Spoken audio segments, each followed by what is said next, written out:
Dalam membuat skenario, kita tidak perlu mencantumkan angle-angle kamera atau istilah-istilah penyutradaraan secara detail, sehingga sutradara tidak merasa dilangkahi dan didikte oleh penulis skenario.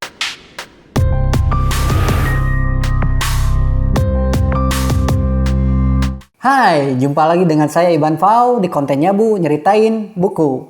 Di episode kali ini, saya akan menceritakan buku yang ditulis oleh Elizabeth Latters yang berjudul Kunci Sukses Menulis Skenario. Penulis skenario adalah pekerja kreatif yang menulis cerita dan skenario, atau skenarionya saja untuk sebuah sinetron dan film. Dalam istilah asingnya, script writer, skenario adalah intisari. Secara ekstrim disebut juga roh atau jiwa sebuah tulisan yang ditayangkan di sinetron atau film. Penulis skenario tidak berhenti sampai di kertas saja. Dia harus memikirkan bagaimana tulisan itu enak dibaca oleh produser, sutradara, kru, pemain, dan pelaku film lainnya. Penulis skenario harus pandai memvisualisasikan tulisan yang akan ditonton di sinetron atau film. Hal itu tentunya membutuhkan pengetahuan dramaturgi serta kepekaan membayangkan gambar dalam bentuk tulisan yang akan ditayangkan dan diminati oleh penontonnya. Andreas Harepa dalam bukunya Agar Menulis Mengarang Bisa Gampang, mengarang adalah keterampilan sekolah dasar. Ia mencontohkan Adam Malik yang hanya lulus sampai kelas 5 SD, tetapi dia bisa menjadi wartawan dan pandai mengarang, bahkan sanggup menjadi wakil presiden Republik Indonesia. Tentunya kerja keras dan kegigihan beliau menjadi catatan tersendiri sehingga beliau bisa sedahsyat itu. Tentunya itu kepandaian dia dalam mengarang, bukan cerita karena dia tidak lulus SD. Elizabeth Latters di sini mengutarakan, saya menjadi penulis tidak di usia muda seperti penulis muda lainnya. Saya mulai menulis komersil di usia 31 tahun, di mana saya sudah melewati pekerjaan lain, menjadi ibu rumah tangga, bahkan mempunyai 3 orang anak. Tidak jauh seperti J.K. Rowling yang mulai menulis di usia 31 tahun, di saat dia menjadi seorang single parent untuk putrinya. Jadi, usia tua bukan hambatan untuk mulai berkarya. Apa saja sih bekal menjadi seorang penulis skenario?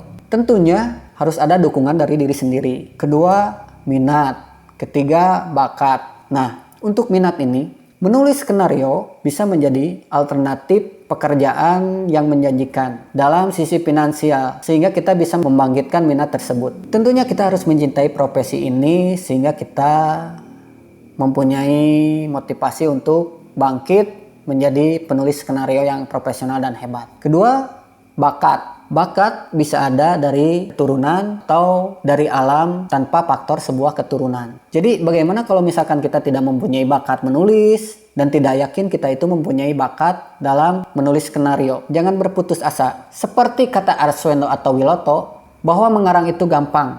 Hampir setiap penulis berkata seperti itu. Helpy Tiana Rosa dalam pengantarnya di buku Berguru kepada Sastrawan Dunia berpikir sama. Dan dia pun menyinggung nama Gol Agong, pernah mengeluarkan hal itu di dalam bukunya. Menulis skenario itu gampang. Jadi keterampilan mengarang itu bisa dipelajari oleh siapa saja, walaupun hasil dan kualitas setiap orang berbeda-beda, tergantung talenta yang diberikan oleh Tuhan kepadanya. Selain bakat dan minat, kita juga harus memiliki motivasi, dukungan dari orang luar, keluarga, pergaulan, perjalanan, berkenalan dengan sesama seniman, dan banyak lagi hal lainnya. Nah, itulah bekal untuk menjadi seorang penulis skenario. Kita lanjut bagaimana sih proses menulis skenario? Sebelum masuk ke tahap itu, kita harus mencari dan menentukan hal-hal yang terkait untuk apa yang kita tulis. Nah, ada beberapa hal yang perlu diperhatikan untuk menulis skenario tersebut. Di antaranya ada sasaran cerita, jenis cerita, tema cerita, dan ide cerita. Sasaran cerita,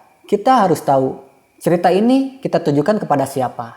Kategori anak, remaja, dewasa, atau umum. Setelah itu kita masuk ke jenis cerita. Jenis ceritanya mau drama, komedi, ada tradisional, atau sejarah, biografi, dan lain sebagainya. Nah, setelah itu kita tentukan tema cerita. Tema cerita itu bisa seperti tema cerita percintaan, persahabatan, petualangan, balas dendam, keagamaan, bahkan dilema rumah tangga. Yang terakhir adalah ide cerita. Ide cerita ini tidak 100% datang dari seorang penulis. Ide cerita ini bisa didapat di mana saja dan kapan saja. Ide cerita ini bisa diambil dari pengalaman pribadi atau pengalaman orang lain. Dalam buku Berguru kepada Sastrawan Dunia, Joseph Novakovic menulis bahwa seorang pengarang dari Prancis, Claude Simon, dia mencari ide-ide untuk menulis novelnya dengan cara hanya mengitari satu blok yang ada di kotanya setiap hari. Dari pengalaman Joseph itu, bahwa mencari ide itu adalah hal yang mudah. Banyak sekali ya untuk menulis skenario yang saya sebutkan tadi seperti sasaran cerita, jenis cerita, tema cerita, ide cerita, lanjut ke alur cerita, grafik cerita, observasi, riset, buat sinopsis, dan banyak lainnya. Dalam membuat skenario, kita tidak perlu mencantumkan angle-angle kamera atau istilah-istilah penyutradaraan secara detail, sehingga sutradara tidak merasa dilangkahi dan didikte oleh penulis skenario. Lanjut ke format skenario, yaitu menulis judul scene, deskripsi visual, dialog, bagaimana suasana orang tersebut, dan banyak hal lainnya. Seorang penulis skenario harus tahu unsur dramatis. Unsur dramatis yang perlu diketahui itu adalah seperti konflik, suspense, security, dan surprise. Di buku ini pun kita diberikan langkah-langkah untuk mengirimkan skenario kita kepada media seperti production house, TV, dan media lainnya. Di buku ini kita diberi pengetahuan daftar istilah perfilman. Seperti action itu apa, big close up itu apa, close up, split screen, long shoot, fade in, fade out, dan daftar istilah lainnya. Selain daftar istilah perfilman, Elizabeth Latter pun memberikan 10 contoh kontrak kerjasamanya. Kita akan tahu apa itu kontrak eksklusif, apa itu kontrak non-eksklusif. Nah, di akhir buku cerita ini, Elizabeth Latter pun memberikan contoh bagaimana menulis skenario yang lengkap di serial FTV-nya yang berjudul Makhluk Tengah Malam atau Genderuwo. Film ini sudah sering diputar di TV-TV swasta, bahkan VCD-nya pun dirilis di mana-mana. Nah, Elizabeth Latter menulis sangat lengkap dari mulai sinopsis, profil tokoh, setting cerita, dan lainnya. Oke, segitu saja buku menulis skenario yang ditulis oleh Elizabeth Latter ini. Jangan lupa like, comment, and subscribe channel YouTube-nya Iban Pau. Kita jumpa lagi di episode selanjutnya. Bye!